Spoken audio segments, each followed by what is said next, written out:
So it's me and a bunch of friends, and we all decided to take a big trip to Indiana to go to this cabin in the woods. And I know it sounds a little weird, but it was this nice cabin. There was a hot tub, and it was on this really steep hill. Yeah, surrounded by woods. The river was right there, so it was pretty cool. And while there, I almost died twice. And the first time, my friend had this, I forget what car it was, but it was meant for like off roading. And we went mudding, I guess you could say, through the woods and like this track we found. And he was like going like 60, maybe 70 miles an hour, like in between like trees. Freaking fun. It was freaking dangerous. But we were all stupid, and we like climbed out of the windows while he was driving. And like I sat on the window with my like basically my whole body out. As you're going down the trail, there's this like a giant branch, and it was like coming straight for my head. And like I saw it, and like literally last minute, I ducked back into the car and almost like decapitated me. So that was the first time. And you just laughed it off with your friends, and like they took the sweat off your forehead. Like, oh yeah, that was great. I would say I didn't sit outside the window again, but I definitely did. I was like, screw it, I'll do it again. So that was the first time, and that was pretty fun. The second time is actually when we were leaving to go back home, and and it was raining out. And the road you take to leave, it has like a sharp right turn. So my friend who's driving is speeding down this road, hits the turn too hard. Our tires go off the road, and like you look down, and it's just like the steep hill. So if we almost tumbled down, we'd have like died because like there's rocks down there. We would have hit trees. It was terrible. And then like we heard a pop, and my friend that was following us sped up and got to the other lane and was like, "Yo, dude, your fucking tire! Stop, your tires pop." We're like, "What?" Pull over to the side of the road. Because he turned so quickly, the whole tire just like exploded.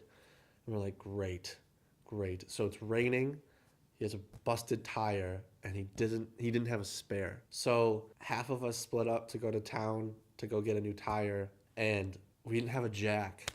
So when I got back, what we had to do is we took the wheel off, and then me and my other friend got the front bumper, and then the two other guys got the side of the car, and we just lifted the entire front of the car up for as long as we could. We almost ripped the front bumper off his car. But yeah, we got it on and we kept going. So almost died then. But so that was fun. But during the trip, there was another time me and my friends went down to this little island thing on the river, and there was like a bunch of dead trees and everything. And what we did was there was this fallen tree that like fell in between like a slingshot tree, and wanted to lift the tree out of the slingshot tree and like carry it, because why not? And so like we were there for like an hour maybe, and like finally we like lipped it off the tree, and we got it free. And by the way, the whole time doing this, we were just like, yeah, like, oh yeah, all right, left, like cheer each other. Let's get, we're in a gym. So then we took the tree and and carried it all the way up the hill, and dropped it by the fire pit, and was like, we got ourselves a tree. And then all the girls on the trip were like, how'd you get a tree? Why'd you carry a tree up here? And we're like, because we can. Because we can. So, and that was just like, yeah, testosterone, lifting, lumberjack, tree guys. It was hilarious. And then going later that night, some bad things happened. Funny things, but bad things. So we're all drinking, and some of the girls, actually all the girls in the group, decided to go to town, like just hang out there and just do whatever. All of a sudden, one of the girls comes back like in tears, like sobbing, and we're all just like, "Yo, what's going on? You okay? What's wrong?" And she's like, "Oh, the girls are missing. There's guys trying to follow us. I lost all of them. Like I don't know where they are." And we're like, "What? Like the fuck you mean?" And so a lot of my friends were also dating some of the girls that were there too. So my imagine like 4 or 5 guys just heated, like full of testosterone and shit from that damn tree, you know? And I'm like, just relax, like we'll find them, you know. Oh, and by the way, like we tried calling and texting and everything, but it's Indiana and the cabin in the woods, so there's no cell reception. But and and like they all get in a car, to go find him. I was like, all right, let me get in. I'll go with you guys. And my friend was like, no. He's like, Curtis, you stay here. Like, I trust you to stay here with a calm head. In the moment, I was like, yeah, you're fucking right. I was like, I got you. It sounds so funny now, so childish. But like, in the moment, you're like, yeah, it's a serious situation. I mean, it kind of was. Like our friends were missing. So they left, and then I walk all the way down the steep hill that the cabin's on. So I'm just in the middle of this road, and like I found like a big like branch, and I was just like standing in the road, holding it, just like if anyone comes up, I'm gonna beat them up with this stick, you know. So I was just like in the road. By the way, I'm in the road for like a good 30 minutes. Like it's nighttime by myself.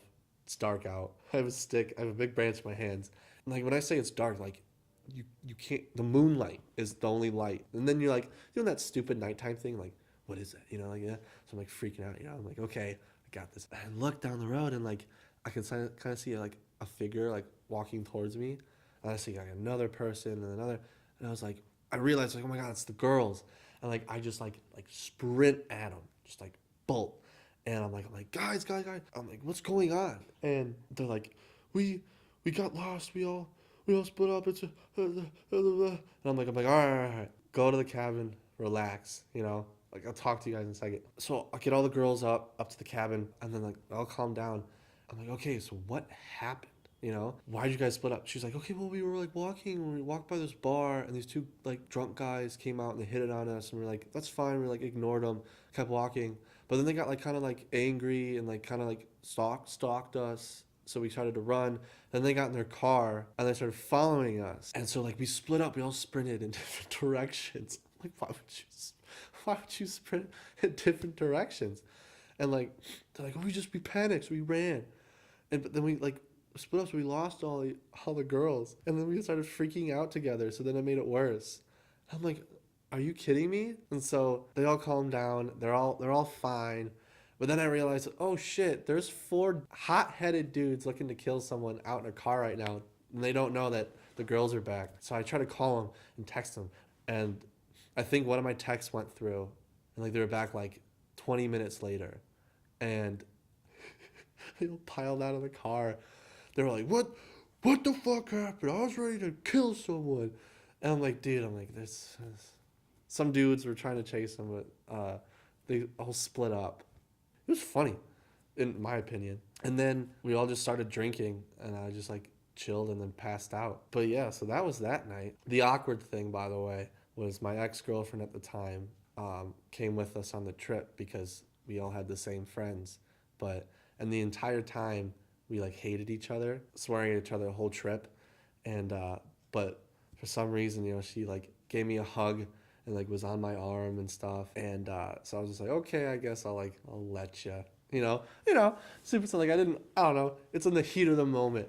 Oh yeah, actually. And then because of the traumatic experience my ex girlfriend went through, she was extra friendly that night. But yeah, so that was that night of the Indiana trip. It was pretty fun. What happened with her when you got back home? Oh, no, yeah, we did not continue to date. We're kind of like, okay, that was in Indiana, so kind of left it. What happens in Indiana stays in Indiana.